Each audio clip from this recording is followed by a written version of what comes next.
from criminality to humanity had been achieved. India watched with pride as Dr. Kiran Bedi was honored with the prestigious Magsaysay Award for sensitive, humane administration at Tihar. Soon after, Bedi was transferred to the police training school at New Delhi. The new assignment was again perceived as another punishment posting. Same tag, a dumping assignment, a backyard assignment, a punishment assignment, a getaway assignment where you can get lost. You're not coming in the way of anybody and nobody's really concerned how much you do, what little you do. When I came here and I actually saw depression writ large in this police training college. Down the line, everybody was unwanted. The student felt unwanted because the teacher thought the job was unwanted. So it was an unwanted feeling. You have two kinds of police officers. One is the new inductees, and you have these seniors like me and this higher in age group. They're unhappy with the way the department dealt with them. They're unhappy with all things that happened to them. They're unhappy because they never got the promotions in time. They didn't get the postings of their choices. They got punished wrongly, or they didn't get rewarded when they should. So there are a lot of bottled up depression and anger and complaints. Second category which is seeing this bottling up, which is going to be supervised by the bottled up, which is also going to get it back from them. Sad people never give joy and happiness. When you're teaching a police officer, you're teaching for the next 40 years. Each one before you is 40 years from now. All 40 years. And in each day, if he's going to meet 100 people, 100 into 365 days into 40 years. That's the kind of touch we're talking about. My teachers suddenly realized we're not just teaching, we're into a whole world of an evolution. So therefore, an evolved teacher is so critical in police teaching. It's the willingness of that individual human mind which will sustain acquisition of knowledge or team spirit or initiative or honesty or courage or the extra mile giving. So therefore, you have to address finally the human mind. Kiran Bedi ensured that the human mind be addressed at all levels. Daily ethics class included spiritual songs from all possible religions, binding recruits in a rare kind of camaraderie.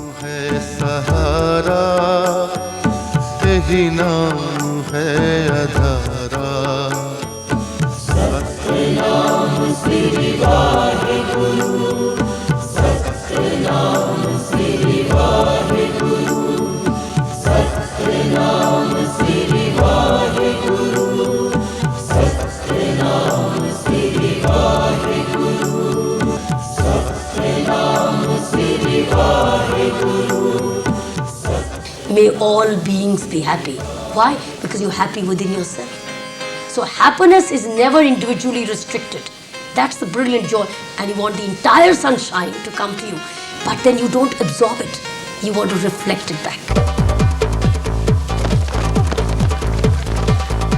The young recruits seemed to enjoy the rigorous physical training, and the desire to take off said it all.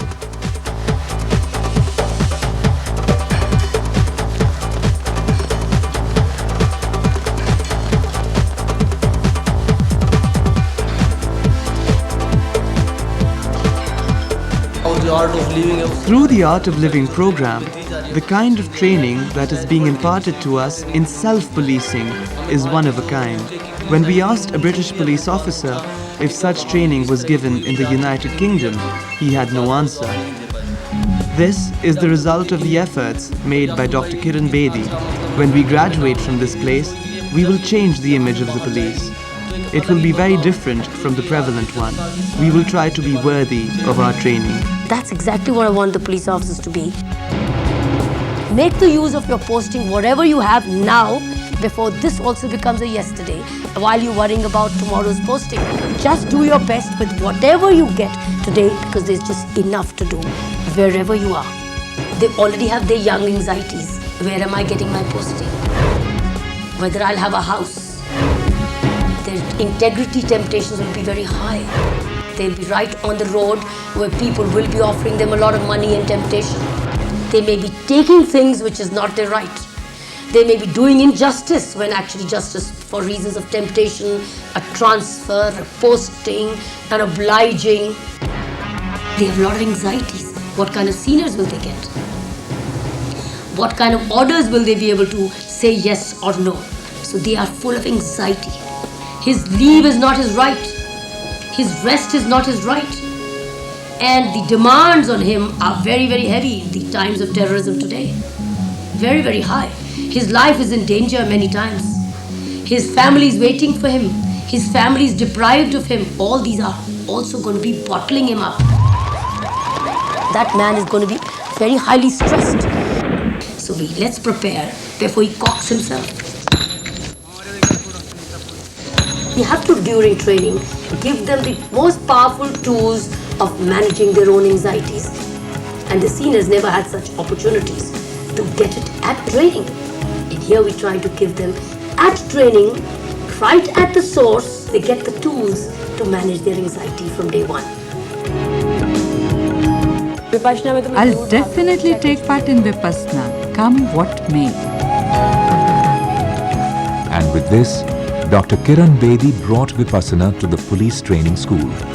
For she was more than convinced that a human mind needed a strong anchor to sustain itself and to evolve. Again, Vipassana could never come in isolation.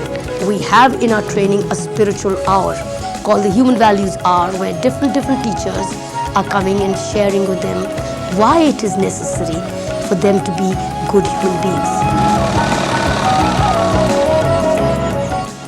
We have been given a golden chance to learn Vipassana.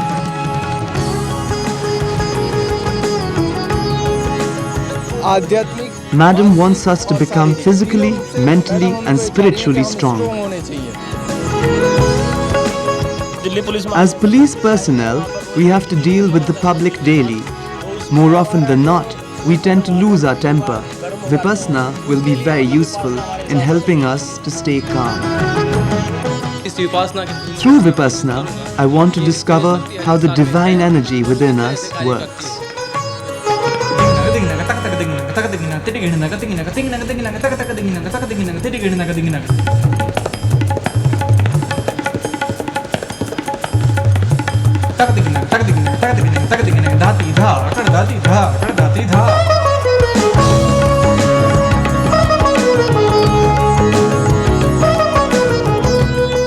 How does it feel? It feels good, for I am soon going to sit for Vipassana. Tomorrow morning, we'll be there when you start your course. But once your course commences, you'll be left under the care of your Vipassana instructors. And this is a historical course. Never has a course of this magnitude ever been held anywhere in the world. As the recruits await the arrival of the instructors of Vipassana meditation, they break into a spontaneous song.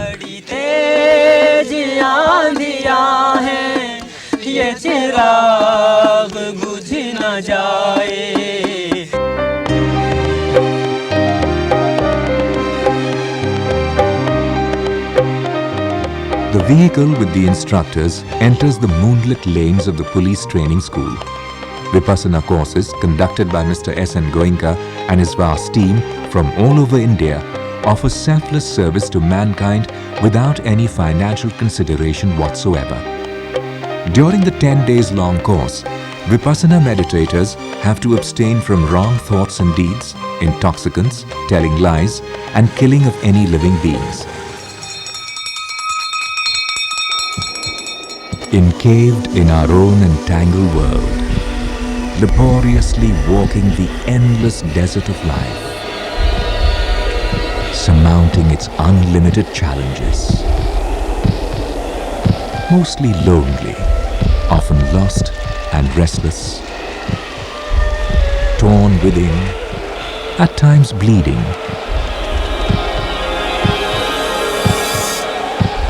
Mostly knotted.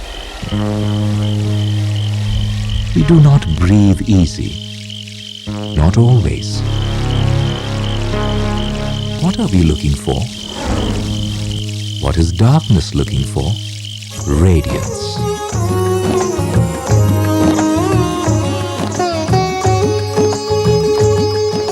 What is this road looking for?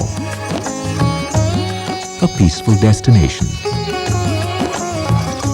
What are these chirping birds looking for? The joy of limitless sky.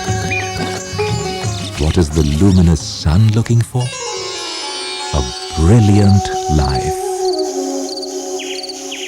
Vipassana helps us look at ourselves in a focused manner. It is a journey within.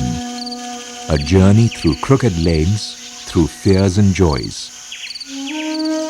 An archival journey through our past, through the layers of conscious and subconscious mind. As one watches within, various moods and emotions begin to surface.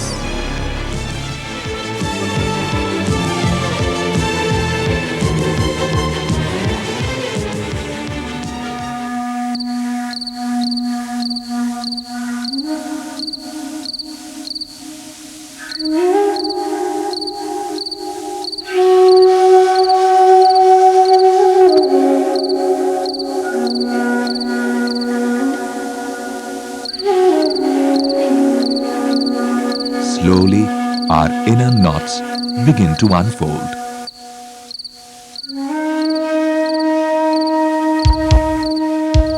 What are these incoherent emotions and sensations causing anxiety?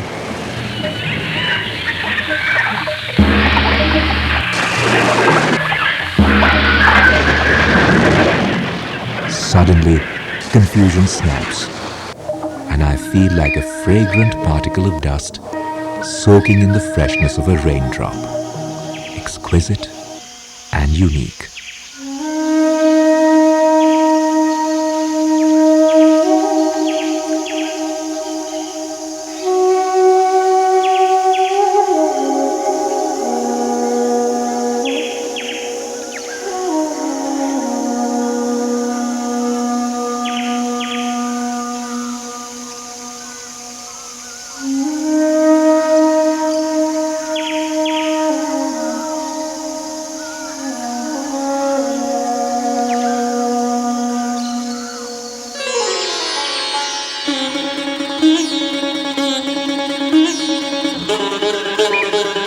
In between meditation sessions, simple, wholesome vegetarian meals are provided that keep the mind and body alert during the 10-day-long course.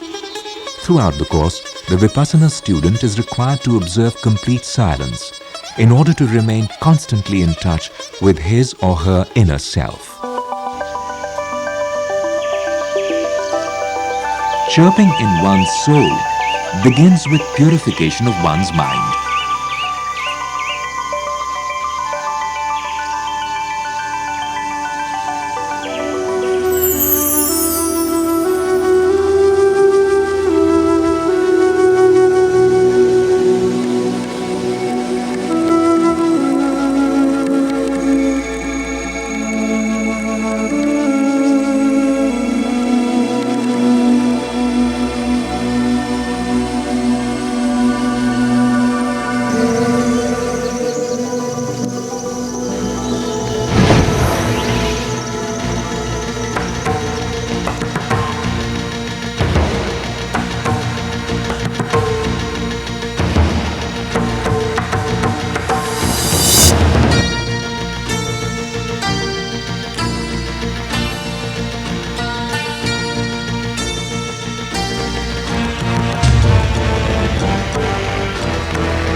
Having surmounted our most traumatic memories and emotions by way of looking within, we break free of heavy suffocating chains of inner imprisonment and enter a new space of quietude.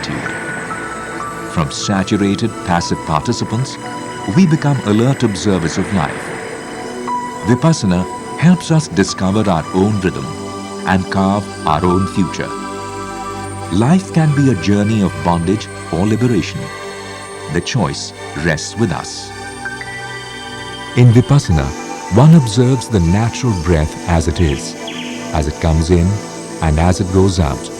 By continuously focusing on one's breath, one develops an insight into one's own nature.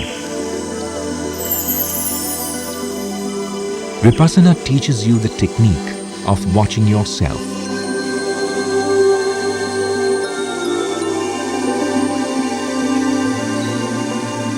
Vipassana is experiencing one's own intimate reality by systematic, dispassionate observation of the ever-changing mind-matter phenomenon that manifests itself in the form of various sensations on one's body. The Vipassana student gradually develops equanimity by learning not to react to them.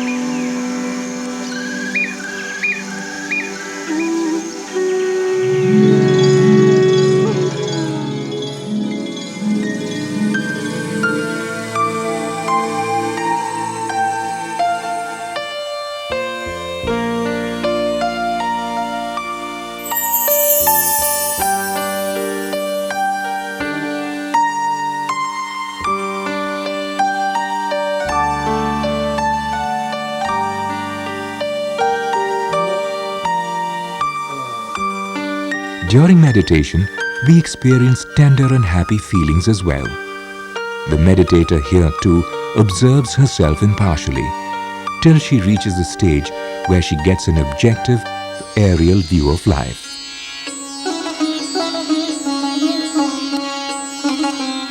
You leave it back to the individual initiative, but you have somewhere made the clock of the spirituality tick.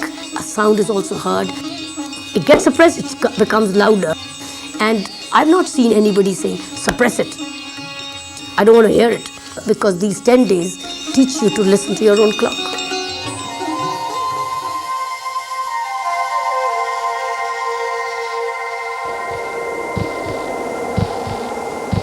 As we throw light on our misdeeds and weaknesses, by looking inwards, we slowly begin to heal.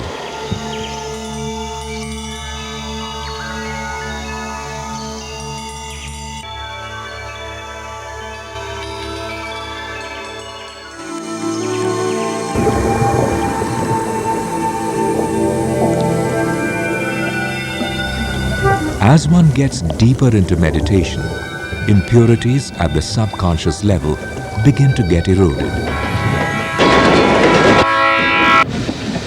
Instead of flowing against our natural, wonderful self, we begin to flow with life. The incarcerated, conditioned mind is set free. The process of self-purification through focused introspection is certainly never easy. Students have to work hard at it.